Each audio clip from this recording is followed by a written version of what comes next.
বাংলাদেশ কঠিন সময় পার করছে, মন্তব্য প্রধান উপদেষ্টার। বর্তমানে বাংলাদেশ কঠিন সময় পার করছে বলে জানিয়েছেন অন্তর্বর্তীকালীন সরকারের প্রধান উপদেষ্টা অধ্যাপক ডক্টর মোহাম্মদ ইউনূস। তাই অতীতের যে কোনো সময়ের চেয়ে ঐক্যবদ্ধ থাকতে আহ্বান জানান তিনি। আজ বুধবার defence services command and staff college কমপ্লেক্সের ন্যাশনাল ডিফেন্স কোর্স 2024 এবং আর্ম ফোর্সেস ওয়ার কোর্স 2024-এর কোর্স সমাপনী অনুষ্ঠানে সার্টিফিকেট প্রদান শেষে এ আহ্বান জানান তিনি। ডক্টর ইউনূস বলেন, বৈশ্বিক ও কৌশলগতভাবে এখন কঠিন সময় যাচ্ছে, বাংলাদেশও এর ব্যতিক্রম নয়। অতীতের যে কোনো সময় তুলনায় দেশবাসীকে ঐক্যবদ্ধ থাকতে হবে।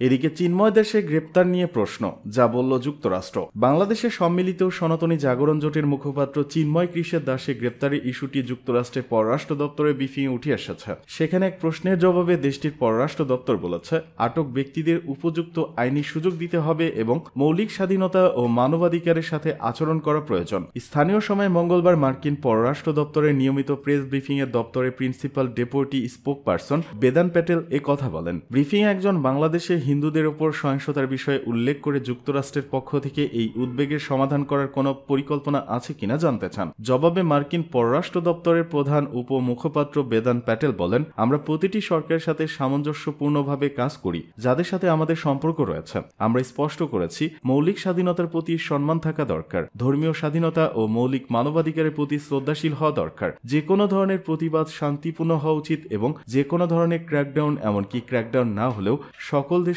সরকারকে আইনের শাসনকে সম্মান করতে হবে এবং এর অংশ হিসেবে মৌলিক মানবাধিকারকেও সম্মান করতে হবে। আর এই বিষয়ে আমরা গুরুত্বারোপ চালিয়ে যাব। পরে ওই প্রশ্নকারী চিন্ময় দাসের গ্রেপ্তারের বিষয়ে প্রশ্ন করেন। তিনি বলেন, চিন্ময় দাস ব্রহ্মচারী বাংলাদেশ ইসকনের নেতা। এছাড়াও ইউএস ইন্টারন্যাশনাল ইন্টেলিজেন্সের প্রস্তাবিত পরিচালক তুলসী গ্যাবার্ডো ইসকনের সদস্য। চিন্ময় দাসকে বেআইনিভাবে গ্রেপ্তার করা হয়েছে, কারাগারে রাখা হয়েছে এবং বাংলাদেশের কোনো আইনজীবী চিন্ময় দাসের পক্ষে দাঁড়াতে রাজি নয়, কারণ তার আইনজীবীকে মারধর করে হাসপাতালে পাঠানো হয়েছে। এই বিষয়ে আপনারা কি কোনো ব্যবস্থা নেবেন? জবাবে বেদান প্যাটেল বলেন, আমার কাছে এই মামলার কোনো বিবরণ নেই, কিন্তু আবারও বলবো, আমরা জোর দিয়ে যাচ্ছি এবং ইতিমধ্যেই জোর দিয়েছি, যারা আটক আছে তাদের পক্ষে উপযুক্ত প্রতিনিধিত্ব করতে দিতে হবে এবং মৌলিক স্বাধীনতা ও মানবাধিকারের সাথে আচরণ করা প্রয়োজন। ভারতকে আওয়ামী লীগের লেন্স দিয়ে বাংলাদেশকে দেখা বন্ধ করতে হবে, মন্তব্য নাহিদ ইসলামের।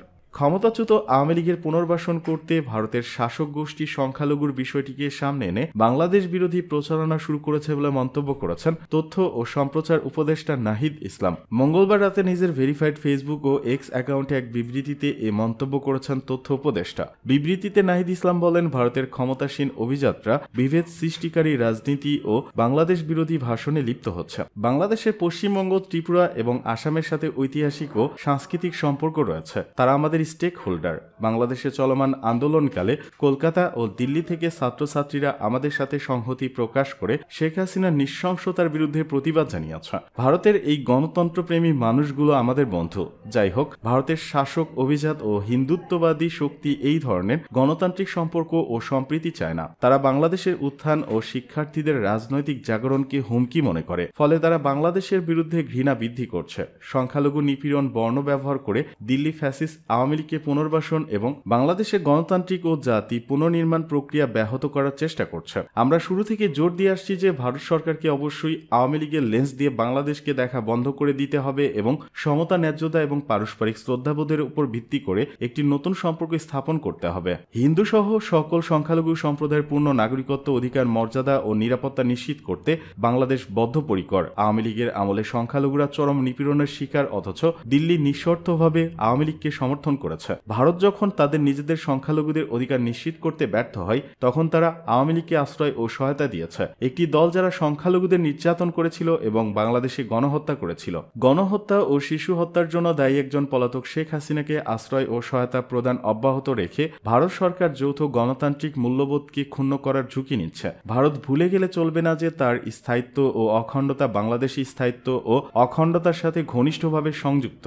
বাংলাদেশকে ভারতের অভ্যন্তরীণ রাজনৈতিক ইস্যুতে পরিণত করার চেষ্টা করছে বিজেপি। এটা হলে ভারতের দেশীয় রাজনীতির জন্য ক্ষতিকর হবে। বাংলাদেশ বিরোধী ও মুসলিম বিরোধী রাজনীতি ভারতের জাতীয় স্বার্থ সাধন করবে না বা তার ঐক্যতে অবদান রাখবে না। সুতরাং আমরা ভারতকে বাংলাদেশের বিরুদ্ধে মিথ্যা অপপ্রচার বন্ধ করে গণতন্ত্রের প্রতি সম্প্রীতি ও সম্মান বজায় রাখার আহ্বান জানাচ্ছি।